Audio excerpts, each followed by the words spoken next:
क्या आप जानते हैं कि अंग्रेजों भारत छोड़ो का नारा देने वाला शख्स एक मुसलमान था। मुंबई में पैदा होने वाले यूसुफ मेहर अली ने ही 1942 में सबसे पहले इस नारे का प्रयोग किया।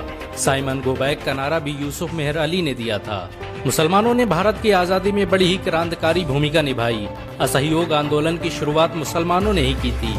1920 में खिलाफत आंदोलन के दौरान मोहम्मद अली जौहर और मौलाना अबुल कलाम आजाद ने सबसे पहले अंग्रेजी प्रोडक्ट का बहिष्कार करने की रणनीति बनाई, जिसके बाद ये आंदोलन पूरे देश में फैल गया। असहयोग आंदोलन में मुसलमानों ने बढ़ चढ़ कर हिस्सा लिया।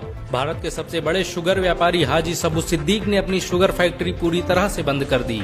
ये फैक्ट्री इतनी बड़ी थी कि इसके जरिए बनाई गई शुगर पूरे इंग्लैंड में इस्तेमाल की जाती थी। बहुत कम लोग जानते हैं कि बाटा कंपनी भी मुसलमानों की थी, जिसे असहयोग आंदोलन के दौरान एक अंग्रेज ने खरीद लिया था। आपको ये जानकर शायद हैरानी हो कि भगत सिंह का केस लड़ने वाला शख्स भी एक मुसलमान था।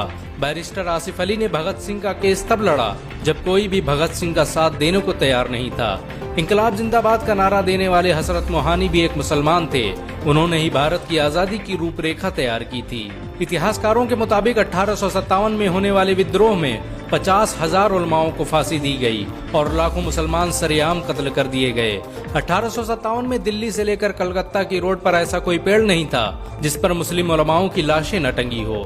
मुसलमानों ने ही भारत की आजादी के लिए पहली जंग लड़ी। मैसूर के सुल्तान हैदर अली और उसके बेटी टीपू भारत की आजादी के लिए शहीद होने वाले पहले शासक थे। मशहूर क्रांतिकारी अशफाकुल्लाह खान सबसे कम उम्र में फांसी पाने वाले भारत के पहले व्यक्ति थे। बहुत कम लोग जानते हैं कि जय हिंद का नारा एक मुसलमान आबिद हसन सफानी ने दिया था। ये नारा आज भी भारतीय सेना और शासकीय प्रणाली में सम्मान स्वरूप इस्तेमाल किया जाता है।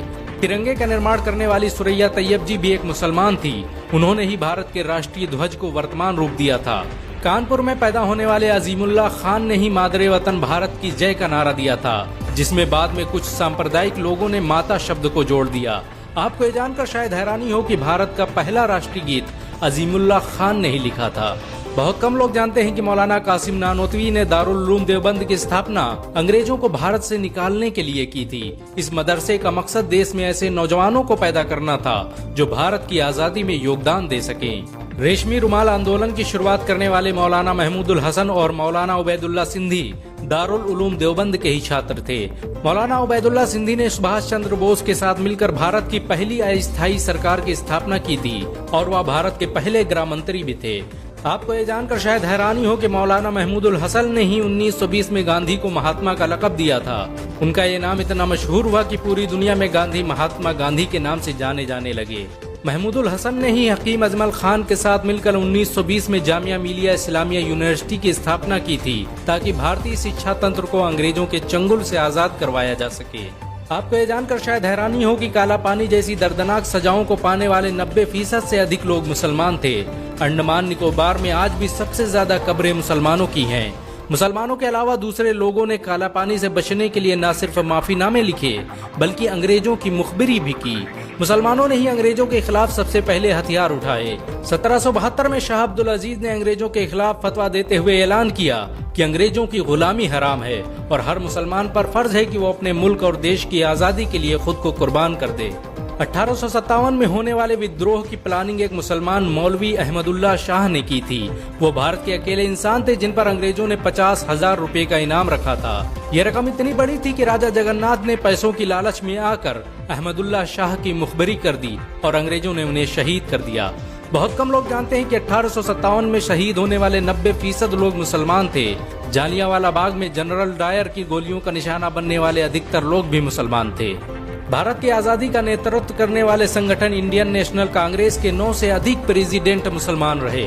गांधी जी ने अफ्रीका में जहां वकालत की पढ़ाई की, वो कॉलेज भी एक भारतीय मुसलमान का था और वह जब भारत में आए तो उन्होंने आजादी के लिए अली ब्रदर्स के साथ काम करना शुरू किया, जो कि मुसलमान थे।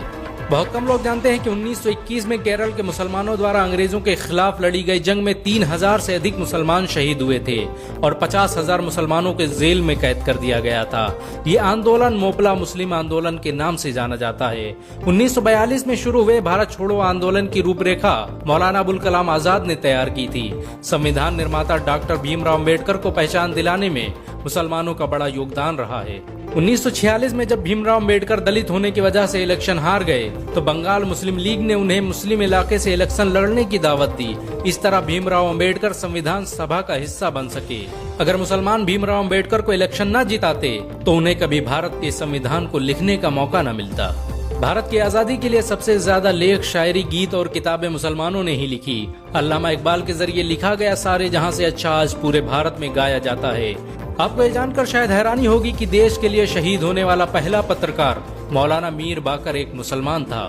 भारत की आजादी के लिए मुस्लिम राजाओं और महाराजाओं ने अपने खजाने खोल दिए। कोलकाता के हाजी उस्मान सईद ने अपना सब कुछ भारत की आजादी के लिए कुर्बान कर दिया। हाजी उस्मान की अमीरी का अंदाजा इसी बात से लगाया जा सकता है कि 1920 तक कोलकाता में बनने वाला हर स्कूल और हर बड़ी बिल्डिंग उन्हीं की थी। कोलकाता के पहले सुपर स्टोर कैश बाजार की बुनियाद हाजी सईद ने ही रखी थी, लेकिन बाद में उन्होंने अपनी सारी दौलत देश को दान कर दी और खुद एक किराए के घर में रहने लगे। अमीर हमजा और अब्दुल हबीब यूसुफ मरफानी जैसे मुसलमानों ने अपनी अरबों रुपये की संपत्ति देश की आजादी के लिए कुर्बान कर दी। सुभाष चंद्र बोस द्वारा अफगानिस्तान में स्थापित की गई सरकार में 9 में से 5 मंत्री मुसलमान थे।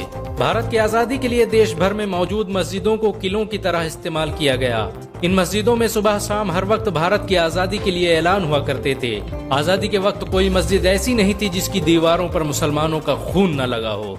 इन सब के अलावा ऐसे करोड़ों मुसलमान हैं जिन्होंने भारत की आजादी और उसकी अस्मिता के लिए अपना सब कुछ कुर्बान कर दिया। सच तो ये है कि भारत की आजादी मुसलमानों के बगैर मुमकिन न थी। भारत आज भी आजादी के लिए मुसलमानों का एहसानमंद है। अगर एक मुसलमान होने के नाते आपको गर्व महसूस हुआ हो तो इस वीडियो को लाइक और शेयर जरूर करें।